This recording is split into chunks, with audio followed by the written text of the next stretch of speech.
1년 전 실종 신고된 22세 대학생이 중국 보이스피싱 조직의 노예가 되어 발견되었습니다. 부모는 1년간 전국을 헤매며 아들을 찾았습니다. 그런데 언론은 그를 범죄자라고 부릅니다. 도대체 무슨 일이 벌어진 걸까요?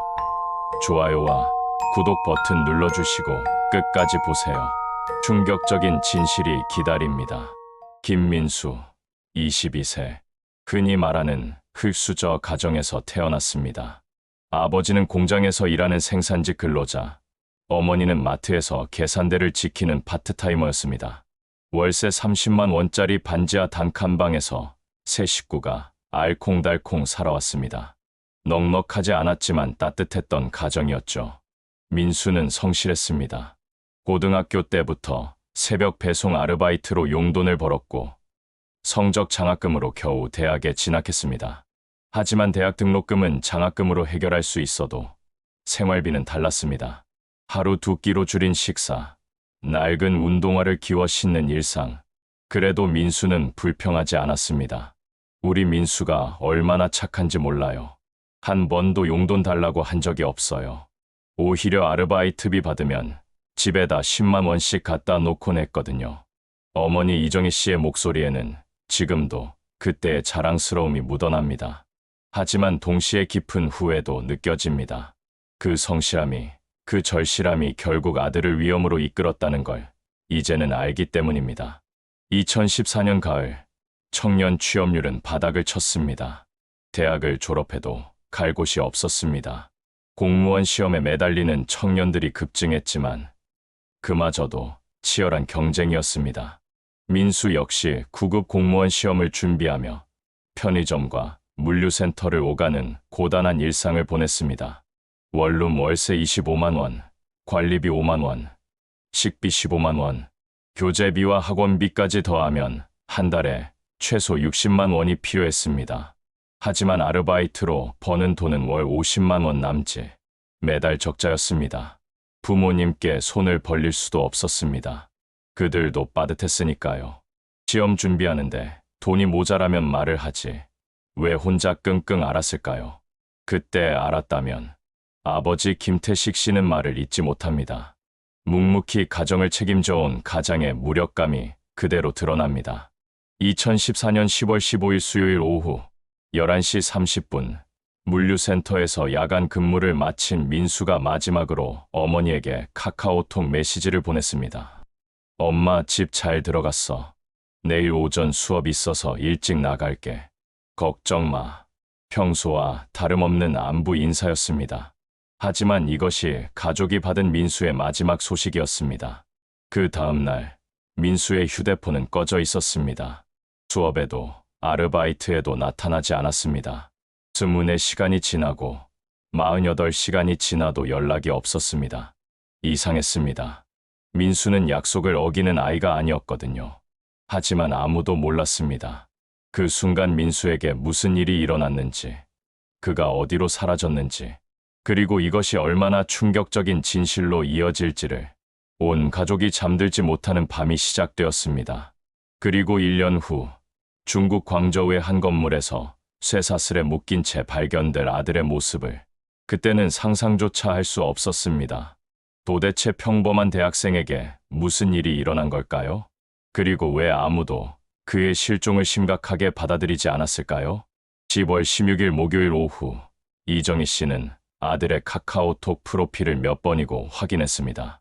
시간은 계속 흘러가는데 그 문구는 변하지 않았습니다. 처음엔 휴대폰 배터리가 나간 줄 알았어요. 민수가 원래 핸드폰을 아껴 쓰거든요. 요금도 아끼려고. 그런데 하루가 지나도 이틀이 지나도 어머니의 목소리가 떨립니다. 그때의 불안감이 고스란히 되살아나는 듯합니다. 김태식 씨는 직장을 조퇴하고 아들이 다니던 대학교를 찾아갔습니다. 학과 사무실, 도서관, 기숙사까지 샅샅이 뒤졌습니다. 아들의 친구들에게도 연락했지만 아무도 민수를 본 사람이 없었습니다. 교수님께서 그러시더라고요. 민수는 성실한 학생이라고, 무단결석을 할 아이가 아니라고. 그때 정말 가슴이 철렁했어요. 부모는 경찰서로 달려갔습니다. 하지만 돌아온 대답은 실망스러웠습니다. 성인이니까 신고는 받겠지만 아마 가출일 거예요. 요즘 젊은 애들이 스트레스 받으면 그런 경우가 많거든요. 며칠 있으면 연락 올 겁니다. 담당 경찰관 박형준은 서류를 대충 작성하며 말했습니다. 22세 성인 남성의 실종 신고, 특별한 사건의 징후 없음, 가출 가능성 높음. 그는 이미 결론을 내린 상태였습니다. 제발 찾아달라고 울면서 애원했어요. 그런데 요즘 애들이 다 그렇다. 집에서 뭔가 스트레스가 있었나. 이런 식으로만 말하더라고요. 마치 우리가 아들을 잘못 키운 것처럼. 이정희 씨는 지금도 그때의 모멸감을 잊을 수 없습니다. 경찰은 실종이 아닌 가정 문제로 치부했습니다. 수사다운 수사는 시작되지도 않았습니다. 하지만 부모는 포기할 수 없었습니다. 김태식 씨는 회사에 휴직계를 냈습니다. 그리고 아들을 찾아 나섰습니다. 지하철역마다, 버스터미널마다, 피방마다 실종자 전단지를 붙였습니다. 사진 속 민수는 해맑게 웃고 있었습니다. 대학 입학식 때 찍은 사진이었죠. 그 웃음이 이제는 너무도 애틋하게 느껴졌습니다. 하루에 몇백 장씩 붙였어요. 손끝이 다 헤어지도록. 그런데 며칠 지나면 또 떨어져 있고, 다른 전단지에 가려져 있고, 그럴 때마다 마음이 무너졌어요. 이정희 씨는 온라인 실종자 카페에 글을 올렸습니다. SNS에도 공유했습니다. 하지만 반응은 미미했습니다. 세월호 참사의 충격이 채 가시지 않은 상황에서 개인의 실종은 관심을 끌기 어려웠습니다. 그러던 중 작은 희망이 생겼습니다. 민수가 실종된 날 밤, 그가 마지막으로 내린 지하철역 근처. 버스 정류장 CCTV에 한 청년이 찍혀 있었던 것입니다. 밤 11시 50분경 마지막 버스를 기다리는 듯한 청년의 뒷모습. 키와 체격이 민수와 비슷했습니다. 검은색 패딩 점퍼에 청바지, 그리고 뿔테 안경까지. 하지만 화질이 흐릿해서 얼굴은 명확하게 보이지 않았습니다. 이게 우리 민수예요. 옷차림도 똑같고 안경도 똑같고. 부모는 확신했습니다. 하지만 경찰의 반응은 달랐습니다. 얼굴이 명확하지 않아서 단정할 수 없습니다. 그리고 그 시간대 버스 기사들 진술로는 특별한 일은 없었다고 하네요. 참고 자료로만 보관하겠습니다. 박형준 경찰관은 여전히 소극적이었습니다. 실종 골든타임 72시간은 이미 지나버렸습니다. 초기 대응의 중요성을 아는 부모들에게는 절망적인 시간이었습니다. 2주가 지났습니다. 한 달이 지났습니다. 여전히 민수의 소식은 없었습니다. 부모는 사설 탐정도 고용해봤지만 별다른 성과가 없었습니다. 하루 20만 원씩 나가는 비용도 부담이었습니다. 그때 정말 미쳤었어요. 길에서 민수와 비슷한 체격의 남자만 보면 뛰어가서 확인했어요. 지하철에서, 버스에서, 심지어 장례식장에서도 사람들이 이상하게 쳐다봤지만 상관없었어요. 어머니의 눈물이 마르지 않았습니다. 밤마다 아들의 목소리가 들리는 환청에 시달렸습니다.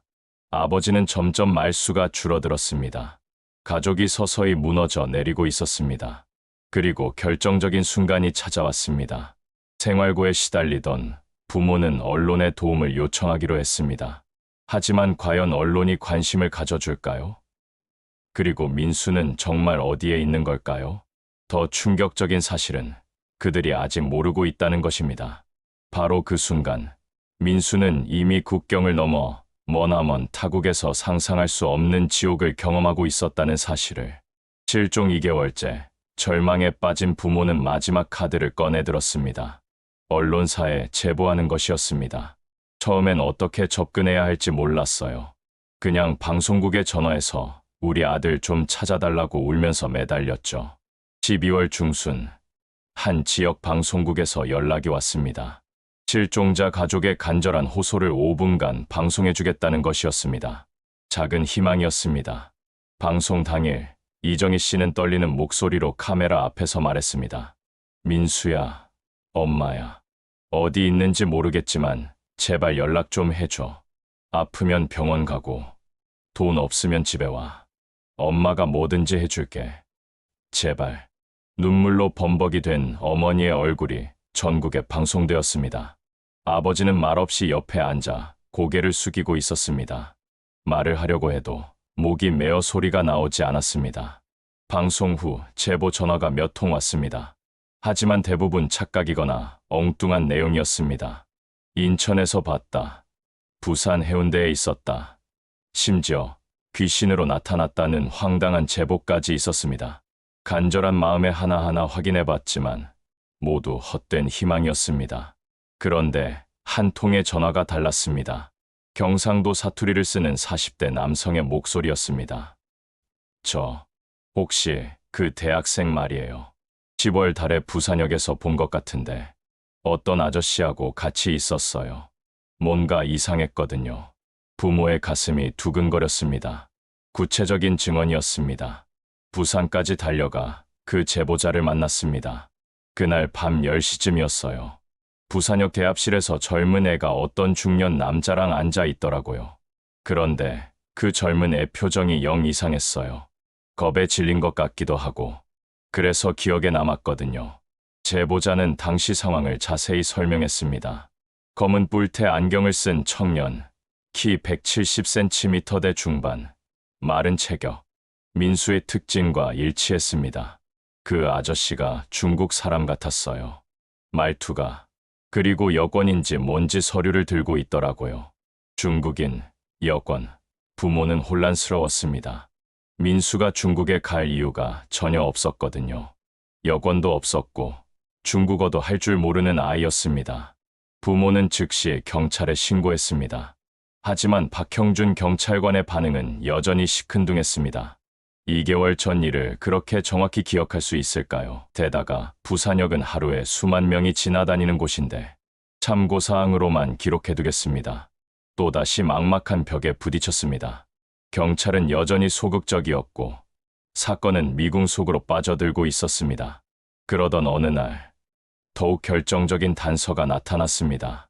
민수가 실종되기 사흘 전 그의 컴퓨터 인터넷 검색 기록에서 이상한 흔적이 발견된 것입니다. 중국 콜센터 아르바이트, 해외 취업, 고수익, 비자 없이 중국 갈 수 있나요? 같은 검색어들이 있었습니다. 부모는 아들의 노트북을 뒤늦게 확인하고 경악했습니다. 우리 민수가 왜 이런 걸 검색했을까요? 중국에 갈 생각이 있었던 건가요? 더 충격적인 건 민수의 이메일함이었습니다.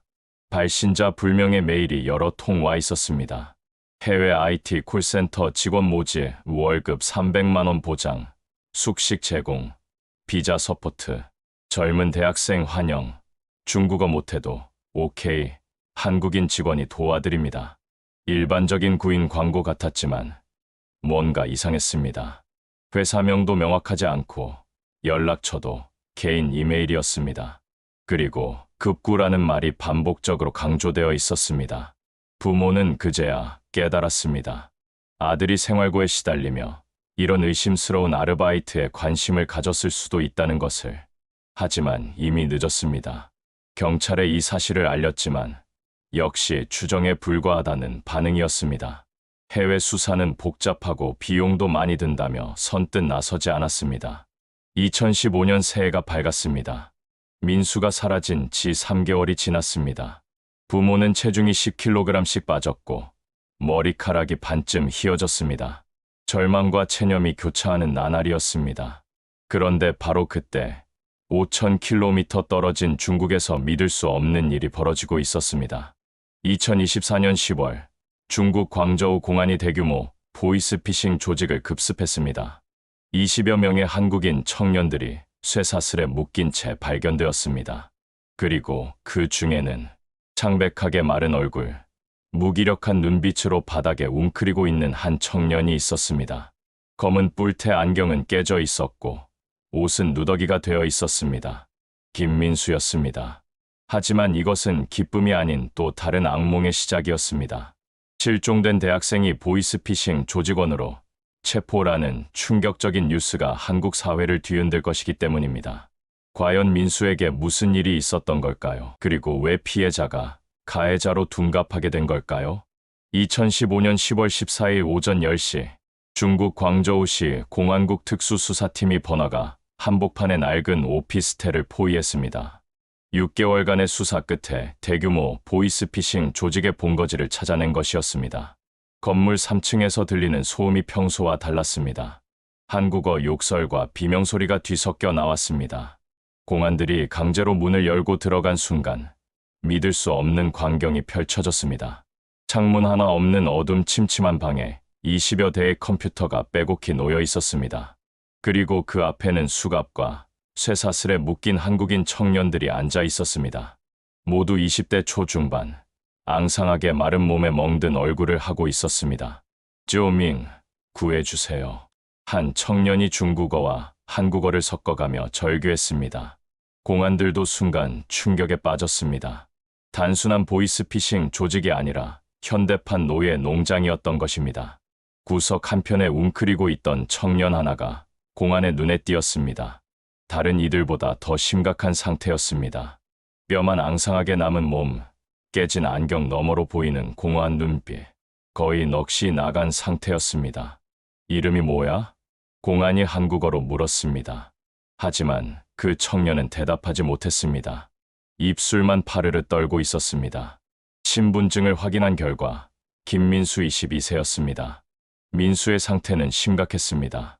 체중은 20kg 가까이 빠져 있었고 손목과 발목에는 쇠사슬에 묶였던 자국이 선명했습니다.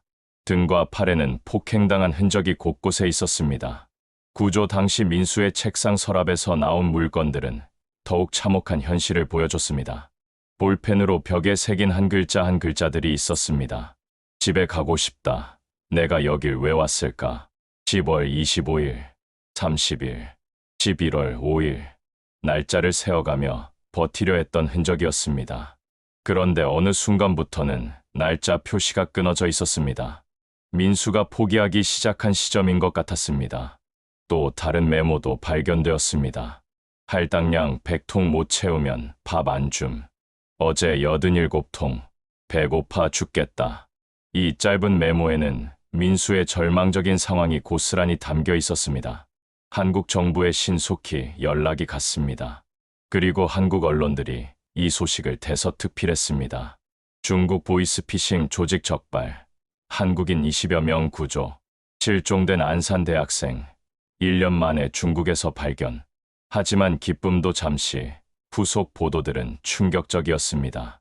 실종 대학생, 보이스피싱 조직원으로 활동, 피해자인가 가해자인가, 논란 확산, 언론들은 민수를 조직원으로 규정했습니다. 구조된 것이 아니라 체포된 것으로 보도했습니다. 1년간 보이스피싱 전화를 걸었다는 것 자체가 범죄 행위라는 논리였습니다. 안산의 부모에게 연락이 온 것은 그로부터 사흘 후였습니다. 경찰서에서 온 전화였습니다. 김민수 씨 부모님이시죠? 아들분이 중국에서 발견됐습니다. 그런데 좀 복잡한 상황입니다. 이정희 씨는 그 순간을 이렇게 기억합니다. 처음엔 살았다는 소식에 너무 기뻤어요. 울면서 감사하다고 했죠. 그런데 경찰관이 범죄에 연루됐을 가능성이 있다고 하더라고요. 순간 머리가 하얘졌어요. 김태식 씨도 믿을 수 없었습니다. 우리 민수가 범죄자라고요. 개미 한 마리도 못 죽이는 아이가? 뭔가 잘못됐다고 생각했어요. 하지만 언론 보도는 점점 더 자극적으로 변했습니다. 대학생 실종 신고는 위장, 실제로는 범죄 조직 가담. 가족들도 몰랐던 이중생활, 보이스피싱의 새로운 수법, 심지어 일부 언론에서는 민수의 사진까지 공개했습니다. 구조 당시의 초췌한 모습이 아니라 대학 입학식 때의 밝은 모습을, 마치 선량한 대학생을 가장한 범죄자라는 뉘앙스를 풍겼습니다. 부모는 절망했습니다. 1년간 찾아 헤맸던 소중한 아들이 살아 돌아온다는 기쁨은 순식간에 사라졌습니다. 대신 범죄자의 부모라는 낙인이 찍혔습니다. 동네 사람들의 시선이 달라졌습니다. 수군거리는 소리들이 들렸습니다. 저 집 아들이 보이스피싱 조직원이었다면서? 부모도 알고 있었던 거 아냐? 그러니까 경찰이 처음에 수사 안 한 거지. 이정희 씨는 마트에 나가기도 두려워졌습니다. 김태식 씨는 회사에서 같은 부서 사람들이 피하는 것을 느꼈습니다. 하지만 정말 충격적인 것은 따로 있었습니다. 민수가 중국에서 송환되어 온 후 경찰 조사에서 드러난 진실이었습니다. 민수는 범죄자가 아니었습니다. 그는 피해자였습니다. 1년간 지옥 같은 감금 생활을 견뎌낸 또 하나의 희생양이었습니다. 그렇다면 도대체 무슨 일이 있었던 걸까요? 평범한 대학생이 어떻게 중국의 보이스피싱 조직에 끌려간 걸까요? 2014년 10월 15일 밤 11시 30분, 물류센터에서 야간 근무를 마친 민수는 지하철역으로 향했습니다. 그런데 역 앞에서 한 남성이 그에게 다가왔습니다. 학생, 혹시 아르바이트 관심 있어요? 40대 중반으로 보이는 남성이었습니다. 정장을 깔끔하게 차려입고 있었고 명함까지 내밀었습니다. 글로벌 IT 솔루션 인사 담당 장외이라고 적혀 있었습니다. IT 콜센터 일인데 중국에서 3개월만 일하면 300만 원씩 받을 수 있어요. 숙식 무료고 비자도 저희가 해결해드리고요. 민수는 처음엔 의심스러워했습니다. 너무 좋은 조건이었거든요. 하지만 장외인은 능숙했습니다. 요즘 젊은 분들 다 이런 식으로 돈 벌어요. 특히 중국어 못해도 상관없어요. 한국 고객들 상대로 하는 일이거든요. IT 서비스 고객센터 업무예요. 장외인은 스마트폰으로 사무실 사진들을 보여줬습니다. 깔끔한 사무실, 컴퓨터가 가지런히 놓인 모습, 젊은 직원들이 웃으며 일하는 장면들, 모두 가짜였지만 절망적인 상황에서 민수에게는 희망으로 보였습니다. 내일까지 답 주시면 돼요. 급하게 사람이 필요해서요. 아, 그리고 이거 선불이에요. 장외이가 봉투를 하나 건넸습니다. 50만 원이 들어있었습니다. 계약금이에요. 마음 바뀌면 돌려주시면 되고요. 민수는 그 돈을 보는 순간 현실감을 잃었습니다. 당장 다음 달 월세도 걱정인 상황에서 50만 원은 엄청난 돈이었습니다. 한번 생각해 보겠습니다.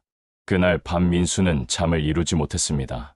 의심스럽긴 했지만 너무나 절실했습니다. 인터넷으로 중국 콜센터 아르바이트를 검색해 봤습니다. 실제로 그런 일자리들이 있었습니다. 물론 대부분 정상적인 업체들이었지만 민수는 그걸 구분할 수 없었습니다. 이틀 후 민수는 장외이에게 연락했습니다. 해보겠습니다. 좋은 선택이에요. 내일 부산에서 출발하는 배 타고 가시면 돼요. 서류는 제가 다 준비했으니 걱정 마세요. 모든 것이 순식간에 진행되었습니다. 부모님께는 친구네 회사에서 단기 아르바이트 한다고만 말했습니다. 3개월 후 돌아와서 300만 원을 드리겠다고 했습니다. 2014년 10월 18일, 민수는 부산항에서 중국행 화물선에 올랐습니다. 같은 배에는 비슷한 또래의 청년들이 10여 명 더 있었습니다. 모두 장외이나 그의 동료들에게 속은 피해자들이었습니다. 다들 첫 해외 취업이에요. 저도 그래요. 떨리네요. 최영호 23세가 민수에게 말을 걸었습니다. 그도 생활고에 시달리다 이 일을 선택했다고 했습니다. 청년들은 서로를 위로하며 희망찬 이야기를 나눴습니다. 하지만 중국 땅에 발을 디딘 순간 모든 것이 달라졌습니다. 광저우 항구에서 이들을 맞은 것은 장외이가 아니었습니다. 험상궂은 얼굴의 중국인 남성 2명이었습니다. 여권 모두 내놔. 한국어가 서툰 남성이 명령했습니다. 청년들이 당황하자 다른 남성이 위협적으로 말했습니다. 안전을 위해서야. 회사에서 보관하다가 돌아갈 때 돌려줄 거야. 어쩔 수 없이 여권을 빼앗겼습니다. 휴대폰도 마찬가지였습니다. 중국에서는 한국 폰 안 돼. 회사 폰 줄 거야. 하지만 회사 폰은 주어지지 않았습니다. 완전히 외부와 차단된 것입니다. 숙소로 이동하는 차 안에서 민수는 불안감을 느꼈습니다. 창밖 풍경이 점점 황량해졌습니다. IT 단지라고 했는데 보이는 건 낡은 건물들 뿐이었습니다. 도착한 곳은 5층짜리 낡은 오피스텔이었습니다. 3층 전체가 이들의 작업장이었습니다. 창문은 철창으로 막혀 있었고 출입문에는 전자 잠금 장치가 달려 있었습니다. 여기서 3개월 일하게 될 거야. 실내로 들어간 민수는 경악했습니다. 좁은 공간에 컴퓨터 20여 대가 빼곡히 놓여 있었습니다. 그리고 각 컴퓨터 앞에는 수갑과 족쇄가 준비되어 있었습니다. 이게 뭐예요? 최영호가 떨리는 목소리로 물었습니다. 안전장치야. 일하다가 도망가면 안 되니까. 그 순간 민수는 깨달았습니다. 자신이 끔찍한 함정에 빠졌다는 것을. 하지만 이미 늦었습니다. 앉아. 강제로 컴퓨터 앞에 앉혀진 민수의 손목에 수갑이 채워졌습니다. 발목에는 족쇄가 채워졌습니다. 다른 청년들도 마찬가지였습니다. 컴퓨터 화면에는 한국 전화번호들이 가득 표시되어 있었습니다. 그리고 대본이 있었습니다. 안녕하세요. 국민은행입니다. 고객님 계좌의 이상 거래가 발견되어서. 보이스피싱 대본이었습니다. 민수는 소스라치게 놀랐습니다. 이거 사기잖아요. 사기가 아니야. 고객 상담이야. 하루 100통씩 전화하면 돼. 못 채우면. 감독관이 전기 충격기를 보여줬습니다. 밥도 못 먹고 이것도 맛봐야 해. 민수의 지옥 같은 1년이 시작되었습니다. 매일 아침 6시에 일어나 밤 10시까지 쉬지 않고 전화를 걸어야 했습니다. 할당량을 채우지 못하면 폭행당했습니다. 밥은 하루 2끼, 그것도 썩은 쌀로 지은 밥과 소금에 절인 배추뿐이었습니다. 민수는 매일 울었습니다. 집에 있는 부모님 생각, 따뜻한 집밥 생각, 자유롭게 돌아다니던 대학 캠퍼스 생각에 미칠 것 같았습니다. 벽에 날짜를 새기며 버텼습니다. 언젠가는 여기서 나갈 수 있을 거라고 믿었습니다. 하지만 시간이 갈수록 절망만 깊어졌습니다. 그런 그에게 마지막 희망을 준 것은 동료 피해자 최영호였습니다. 형, 우리 꼭 살아서 나가요. 부모님이 기다리고 계실 거예요. 두 청년은 서로를 의지하며 1년이라는 긴 시간을 버텨냈습니다. 그리고 마침내 중국 공안의 급습으로 구조되는 날이 왔습니다. 하지만 구조가 곧 해방을 의미하지는 않았습니다. 더 큰 시련이 기다리고 있었습니다. 2015년 10월 15일, 민수가 구조되었다는 첫 보도가 나간 지 불과 3시간 만에 한국 사회는 뜨거운 논쟁에 휩싸였습니다. 중국서 보이스피싱 조직 적발, 한국인 20여 명 연루, 언론은 이들을 연루자로 표현했습니다. 피해자가 아닌 가담자로 본 것입니다. 댓글창은 순식간에 분노로 가득 찼습니다. 또 한국 청년들이 해외에서 범죄 저질렀네. 부모 얼굴이 궁금하다. 요즘 젊은 애들은 쉽게 돈 벌려고만 해. 하지만 다른 목소리도 있었습니다. 기사 제대로 읽어봐. 강제로 감금됐다고 나와 있잖아. 이 애들도 피해자야. 속아서 끌려간 거라고. 사회는 정확히 둘로 나뉘었습니다. 한쪽은 범죄자라고 규탄했고 다른 쪽은 피해자라고 옹호했습니다. 더 큰 충격은 보이스피싱 피해자들의 반응이었습니다. 60대 박모 할머니는 방송 인터뷰에서 울며 말했습니다. 내 노후 자금 3천만 원을 다 잃었어요. 그 돈으로 병원비 내려고 했는데 그 젊은 애들이 나한테 전화한 거예요? 용서할 수 없어요. 70대 김모 할아버지도 분노했습니다. 아들 군대비 마련해 놓은 돈 2천만 원을 송금했어요. 그놈들 목소리가 얼마나 친절하던지 지금 생각하면 연극이었던 거네요. 보이스피싱 피해자 가족 모임에서는 성명서까지 발표했습니다. 강제 감금되었다고 해서 범죄 행위가 정당화되는 것은 아닙니다. 우리 가족들이 당한 피해는 누가 보상해 줄 겁니까? 더욱이 보이스피싱 피해 규모가 공개되면서 분위기는 더욱 악화됐습니다. 해당 조직이 1년간 한국에서 편취한 금액이 무려 50억 원에 달했습니다. 피해자는 300여 명, 대부분 60세 이상의 노인들이었습니다. 여론은 점점 더 강경해졌습니다. 특히 고령화 사회에서 노인 대상 범죄에 대한 사회적 분노가 극에 달했던 시기였습니다. 한편 중국에서 송환 절차가 진행되는 동안 동료 피해자 최영호의 증언이 공개되었습니다.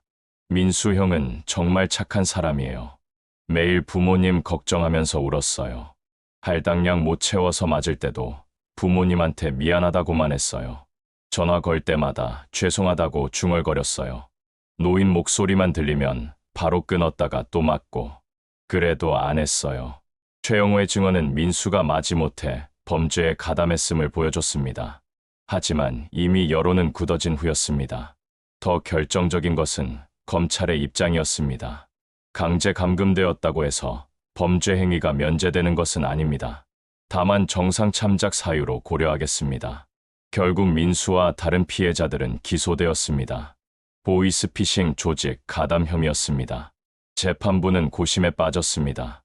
분명히 이들은 피해자였습니다.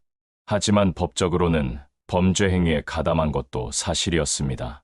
첫 재판에서 민수는 증언대에 섰습니다. 죄송합니다. 속아서 갔지만 결과적으로 많은 분들께 피해를 드린 것은 사실입니다. 하지만 저도 정말 힘들었습니다. 민수는 말을 잇지 못하고 울음을 터뜨렸습니다. 1년간의 트라우마가 고스란히 드러나는 순간이었습니다. 방청석에서는 서로 다른 반응이 나왔습니다. 일부는 동정의 눈물을 흘렸고 일부는 여전히 차가운 시선을 보냈습니다. 결국 법원은 어려운 판결을 내렸습니다. 징역 2년에 집행유예 3년. 범죄는 범죄지만 강제성을 인정한다는 것이었습니다. 하지만 진짜 문제는 그 다음이었습니다. 사회의 시선은 쉽게 바뀌지 않았습니다. 민수는 자유의 몸이 되었지만 또 다른 감옥에 갇혀버렸습니다. 바로 전과자라는 낙인이었습니다. 2016년 3월 민수는 한국으로 돌아왔습니다. 1년 6개월 만의 귀향이었습니다. 하지만 그가 마주한 현실은 예상보다 훨씬 가혹했습니다. 집행유예를 받았지만 전과 기록은 남았습니다. 보이스피싱 조직 가담. 이 한 줄이 민수의 인생을 완전히 바꿔놓았습니다. 취업이 안 돼요. 면접까지 가도 전과 조회하면 바로 떨어져요. 민수는 수십 군데 회사에 지원했지만 모두 거절당했습니다. 심지어 편의점 아르바이트도 거부당했습니다. 보이스피싱 전력자는 신용을 다루는 일 못합니다. 은행, 보험사, 심지어 대형마트 계산원까지 문이 막혔습니다. 사회는 민수를 완전히 격리시켰습니다. 이정희 씨는 아들의 변화를 보며 가슴이 찢어졌습니다. 집에만 있어요. 밖에 나가는 것도 무서워해요. 사람들이 알아볼까봐. 우리 활발하던 아이가 이렇게 될 줄 몰랐어요. 민수는 심각한 우울증에 빠졌습니다. 중국에서의 트라우마에 사회적 낙인까지 더해져 이중고를 겪었습니다. 정신과 치료를 받았지만 쉽게 나아지지 않았습니다. 더 안타까운 것은 비슷한 피해를 당한 다른 청년들의 상황이었습니다. 20명 중 3명은 극단적 선택을 했습니다. 견딜 수 없는 사회적 시선과 좌절감 때문이었습니다. 최영호는 그나마 나은 편이었습니다. 가족의 지지와 시민단체의 도움으로 작은 식당에서 일할 수 있었습니다. 하지만 언제 신분이 밝혀질지 모르는 불안감에 시달렸습니다. 형, 우리가 뭘 잘못했을까요? 돈 벌려고 해외 나간 게 잘못인가요? 최영호의 질문에 민수는 답할 수 없었습니다. 그들은 피해자였지만 동시에 가해자로 낙인 찍혔습니다. 한편 진짜 가해자들은 어떻게 되었을까요? 주범 장외인은 중국 법원에서 징역 15년을 선고받았습니다. 하지만 그가 속한 조직의 배후는 여전히 베일에 쌓여 있습니다. 새로운 브로커들이 나타나 비슷한 수법으로 또 다른 청년들을 노리고 있습니다. 2017년, 2018년에도 비슷한 사건이 계속 발생했습니다. 청년 취업난이 해결되지 않는 한 이런 피해는 반복될 수밖에 없었습니다. 정부는 뒤늦게 대책을 내놓았습니다. 해외 취업 사기 예방 교육, 실종 신고, 대응 시스템 개선, 보이스피싱 피해자 보호 강화 등이었습니다.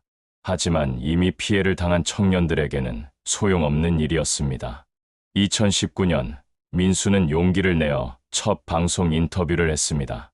저는 범죄자가 아닙니다. 물론 결과적으로 피해를 드린 것은 죄송하지만 저도 피해자예요. 같은 피해자가 더 이상 나오지 않았으면 좋겠어요. 민수의 담담한 목소리에는 5년간의 고통이 배어 있었습니다. 이정희 씨도 함께 나왔습니다. 아들이 살아 돌아온 것만으로도 감사해요. 하지만 세상은 우리 아들을 2번 죽였어요. 한 번은 중국에서, 또 한 번은 한국에서. 어머니의 눈물은 마르지 않았습니다. 이 사건이 우리에게 던지는 메시지는 무엇일까요? 첫째, 부모는 자녀의 구직 과정을 더 세심히 살펴야 합니다. 너무 좋은 조건의 해외 취업은 의심해봐야 합니다. 둘째, 국가는 실종 대응 체계를 강화해야 합니다. 초기 대응의 중요성을 인식하고 성인 실종도 적극적으로 수사해야 합니다. 셋째, 사회는 보이스피싱 피해자에 대한 이해를 높여야 합니다. 특히 노인층은 주요 타깃이 되고 있어 더욱 주의가 필요합니다. 넷째, 우리는 피해자와 가해자를 구분할 수 있는 지혜가 필요합니다. 성급한 판단과 마녀 사냥은 또 다른 피해자를 만들 뿐입니다. 2025년 현재 민수는 작은 NGO에서 일하고 있습니다. 해외 취업 사기 예방 교육을 담당하고 있습니다. 자신과 같은 피해자가 더 이상 나오지 않기를 바라는 마음에서입니다. 하지만 여전히 그의 상처는 아물지 않았습니다. 전과 기록은 여전히 남아있고 사회의 시선도 완전히 바뀌지 않았습니다. 김민수, 그는 과연 가해자일까요? 피해자일까요? 이 질문에 정답은 없습니다. 하지만 우리가 기억해야 할 것은 그 뒤에는 한 청년의 절망과 가족의 아픔이 있다는 것입니다. 그리고 지금 이 순간에도 어디선가 제2, 제3의 김민수가 만들어지고 있을지도 모른다는 사실입니다. 오늘 이야기는 여기까지입니다. 시니어 여러분의 소중한 시간을 함께 해주셔서 감사합니다. 이런 의미 있는 이야기들이 계속 전해질 수 있도록 구독과 좋아요 부탁드립니다. 그리고 주변 분들께도 공유해 주시면 더욱 감사하겠습니다. 다음에도 우리 사회에 숨겨진 이야기들로 찾아뵙겠습니다.